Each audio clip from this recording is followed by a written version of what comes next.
Hello students, welcome to GRD classes. आज के lecture में मैं आपके साथ डिस्कस करूंगा डायमेंशनल फॉर्मूला।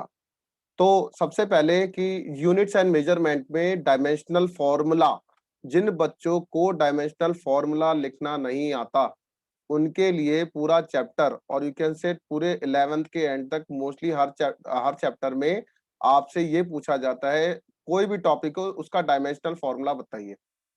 तो क्लास 11th में किसी भी डायमेंशनल फॉर्मूला को रिप्रेजेंट करने के लिए स्क्वायर ब्रैकेट्स बनाए जाते हैं। और ये स्क्वायर ब्रैकेट्स हमें ये बताते हैं कि किसी भी डायमेंशनल फॉर्मूला का, मतलब किसी भी फिजिकल क्वांटिटी का क्या डायमेंशनल फॉर्मूला है। तो एम एल टी के फॉर्म में हम किसी भी फिजिकल क्वांटिटी का डायमेंशनल फॉर्मूला लिखते हैं। और ए बी सी जो होती है उसकी डायमेंशनल पावर होती है। यहाँ पर एम जो रिप्रेजेंट कर रहा है वो मास है, एल जो रिप्रेजेंट कर रहा है वो लेंथ है, और टी जो रिप्रेजेंट कर रहा है वो टाइम है।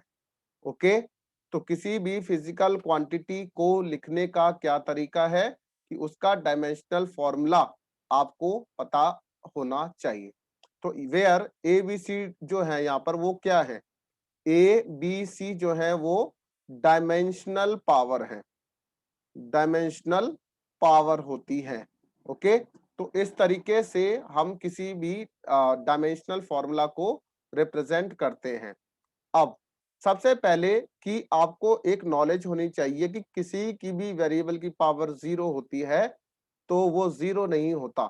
पहली बात तो किसी की पावर जीरो हो दैट इज वन बनेगा।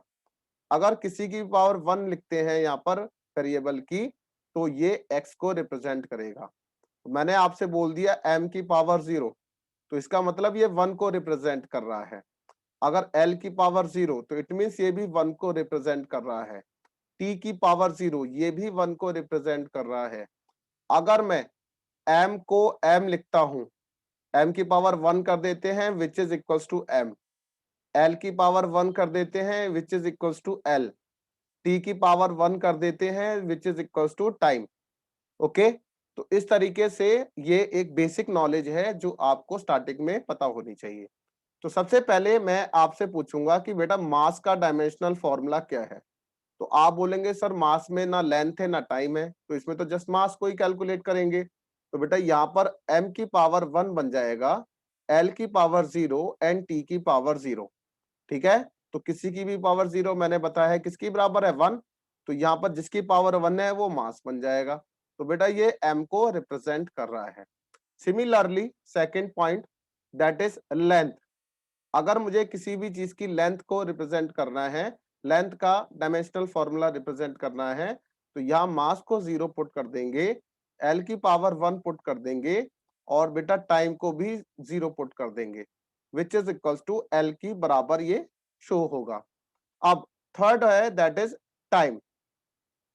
टाइम जो होता है उसमें मास और लेंथ नहीं है, तो इसको इधर मास और लेंथ को जीरो और टी को वन पुट कर देंगे। तो इस तरीके से हमने ये रिप्रेजेंट किया। अब फोर्थ फॉर्मूला देखते हैं। फोर्थ फॉर्मूला जो है यहाँ पर डिस्टेंस है। डिस्टेंस जैसे ये रोहिणी है और रोहिणी से एनएसपी का जो डिस्टेंस है अराउंड 7 किलोमीटर्स है।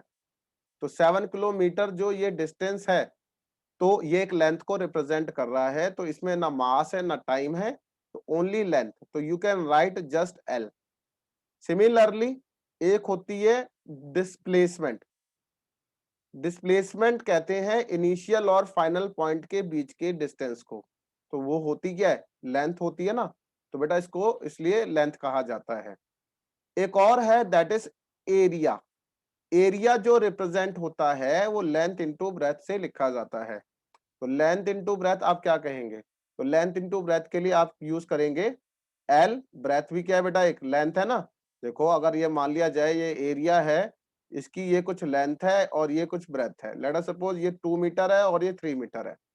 तो यहाँ पर 2 मीटर और 3 मीटर दोनों है तो लेंथ ही, तो इसलिए इसका जो फॉर्मूला बना बेस सेम है, पावर ऐड हो जाएंगी, that will be equal to L की पावर 2। ओके, अब इसके बाद नेक्स्ट है जैसे है वॉल्यूम। यहाँ पर एक वॉल्यूम को अगर रिप्रेजेंट किया जाए तो वॉल्यूम जो होता है normal formula length into breadth into height. अच्छा, अगर length into breadth into height को ये रिप्रेजेंट कर रहा है तो बेटा ये एल ऑफ क्यूब को रिप्रेजेंट कर रहा है। ठीक है, आई होप अब आप समझ रहे होंगे। अच्छा, अब इसके बाद है जैसे स्पीड। स्पीड जो होता है वो किसको रिप्रेजेंट करता है बेटा? Distance upon time. तो डिस्टेंस अपॉन टाइम जो है वो किसको कहते हैं बेटा? स्पीड को। फिजिकल क्वांटिटी स्पीड मिलेगी। तो डिस्टेंस लेंथ है, टाइम को हम टी लिख देंगे। तो आप एक चीज नोटिस कर रहे हैं, मैं स्क्वायर ब्रैकेट जरूर लगा रहा हूं। अगर मैं स्क्वायर ब्रैकेट लगा रहा हूं तो इसका मतलब कि ये एक डायमेंशनल फॉर्मूला को रिप्रेजेंट कर रहा है। इसके बाद है वेलोसिटी। वेलोसिटी जो होता है वो डिस्प्लेसमेंट अपॉन टाइम की बराबर है। तो डिस्प्लेसमेंट अपॉन टाइम जो है वो क्या बन जाएगा? That is L length, time के लिए टी लिख देंगे। तो बेटा एक फॉर्मूले में जब हम इसे लिखेंगे तो एल टी माइनस वन की ये बराबर होगा। ओके, अब इसके बाद जो नेक्स्ट है, अब ये कहता है फोर्स।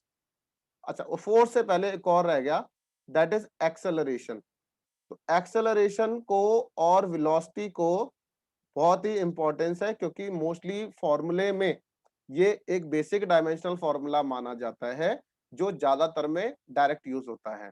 तो एक्सेलरेशन को मैं change in velocity upon time और you can say velocity upon time लिखता हूं अभी तो, टाइम टेकन। तो वेलोसिटी के लिए L T minus one and you can write time के लिए T and which is equal to L T minus of two की बराबर बन जाएगा। अगर ये डायमेंशनल फॉर्मूला समझ में आया तो मेरी रिक्वेस्ट है कि velocity that is L T minus one, acceleration मतलब एल टी माइनस टू। तो कोई भी आपसे पूछे वेलोसिटी, अच्छा L T minus one, acceleration मतलब अच्छा एल टी माइनस टू, तो ये जो मैं बता रहा हूं ये आपको डायरेक्ट याद होने चाहिए। तो इसलिए बोल रहा हूं, बार बार याद कर लो, एक्सेलरेशन मतलब एल टी माइनस टू और वेलोसिटी मतलब एल टी माइनस वन। अब इसके बाद नेक्स्ट है फोर्स। फोर्स को रिप्रेजेंट करने के लिए आप क्या लिखते हैं? Mass into acceleration. अब देखिए, अब मास के लिए आप एम लिखेंगे, अब डायरेक्ट करना स्टार्ट करते हैं। अब एक्सेलरेशन आपको अभी थोड़ी देर पहले ही बताया है एल टी माइनस टू, तो बन गया M L T minus two. अब इसके बाद नेक्स्ट है, अब नेक्स्ट ये कह रहा है कि जैसे है ये वेवलेंथ, ये एक वेव है और इसकी वेवलेंथ को लैम्डा कहा जाता है, लेकिन है तो लेंथ ही। तो ये जो वेव लेंथ है that will be equal to L की बराबर। ओके, एंगल की कोई यूनिट नहीं होती। एंगल मतलब sine theta, cos theta, sorry unit कह रहा हूं, डायमेंशनल फॉर्मूला नहीं होता, tan theta and so on. तो एंगल की जो डायमेंशनल फॉर्मूला बनेगा एम जीरो, एल जीरो और टी की पावर जीरो बनेगा।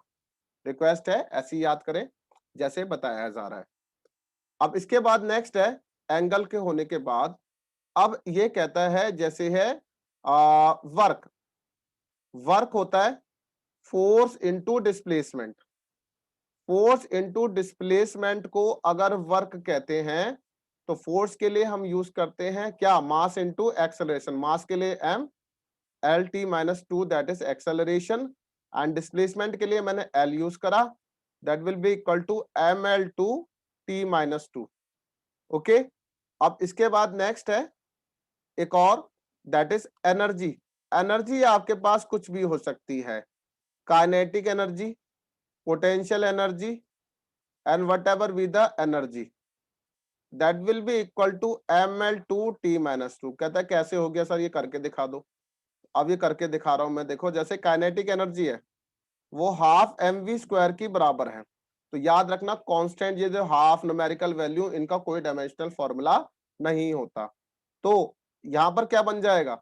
मास के लिए m और वेलोसिटी के लिए एल टी माइनस वन का स्क्वायर। तो ये मास के लिए हमने m लिख दिया, L two T minus to इसका डायमेंशनल फॉर्मूला बन गया। अगर ये क्लियर होता है तो नेक्स्ट है, अब यहां पर ये कहता है कि पावर। पावर जो होता है वो वर्क अपॉन टाइम होता है। पीछे अभी वर्क का सिखाया है मैंने, किसकी बराबर है? M L two T minus two, और टाइम के लिए बेटा हम टी लिखते हैं।